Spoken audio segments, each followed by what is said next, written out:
இன்னைக்கு முத்துமலை முருகரை பார்க்க போகிறோம். அதனால் போகிற வழியிலே சாப்பிட்டுக்கலாம் அப்படின்னு சொல்லிட்டு எல்லாமே சமைச்சு வச்சுருக்கோம். என்னெல்லாம் சமைச்சு வச்சுருக்கோன்னு பார்க்கலாம் வாங்க. தக்காளி சாதம் தாளிச்சது, அதுக்கப்புறம் மாங்காய் சாதம் தாளித்து எடுத்து வச்சுருக்கோம்.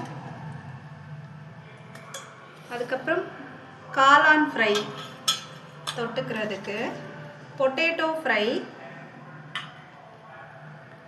அதுக்கப்புறம் பாலை நல்லா சுண்டை காய்ச்சிட்டு செவ்வாழை பழத்தை கட் பண்ணி நெய்யில் வதக்கி போட்டிருக்கோம்.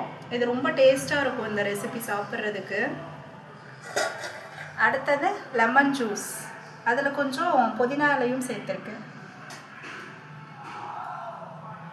அதை இந்த பாட்டிலில் ஊற்றி எடுத்துக்க போகிறோம்.